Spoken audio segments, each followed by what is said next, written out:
Ben ritrovati dalla redazione. I piromani hanno alzato la posta, hanno colpito ancora sempre a Trieste nella zona di Campanelle, dove dall'inizio di luglio sono state incendiate 8 automobili, le ultime 3 all'alba di martedì, 2 nella parte iniziale di via Costalunga e una nella vicina via D'Alessio. Questa volta prendendo di mira anche 2 vetture in un punto ben visibile di discreto passaggio molto vicino alle residenze. Dopo gli episodi di risi e pestaggio tra minorenni a Muggia, il comune annuncia la riqualificazione dell'ex magazzino della biblioteca Guglia di Muggia con l'obiettivo di creare uno spazio dedicato ad attività sportive e culturali per giovani con educatori professionali. Saranno sistemati e messi a norma anche i vicini bagni chiusi da anni.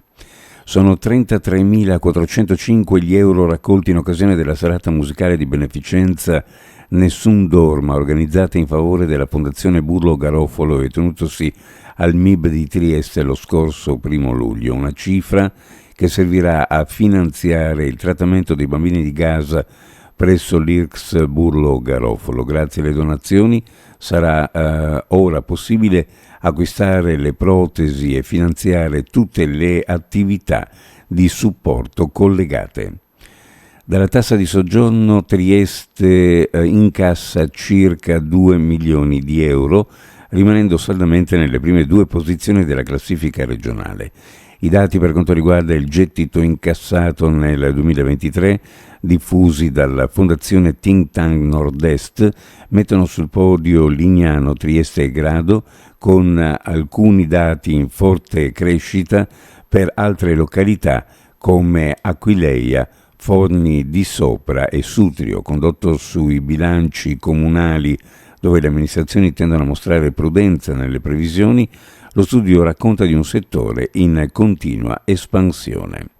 Sono 6 le vittime di incidenti mortali sul lavoro in Friuli Venezia Giulia nei primi 6 mesi del 2024, un numero quasi dimezzato rispetto allo stesso periodo dell'anno precedente, in cui la nostra regione era al 3° posto in Italia per incidenza con ben 11 casi. Uno di questi si è verificato a Trieste. Quest'anno invece nel capoluogo giuliano ancora non si sono registrate vittime sul lavoro e la provincia, la più sicura attualmente in regione, si classifica all'89° e ultimo posto in Italia, al pari di altre 19 province.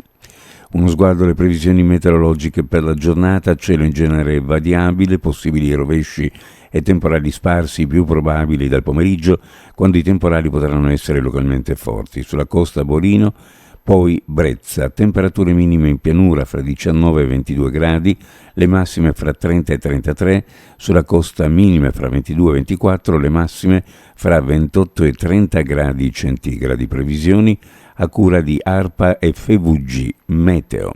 Ed è tutto per il momento con l'informazione, grazie per averci seguito, a più tardi.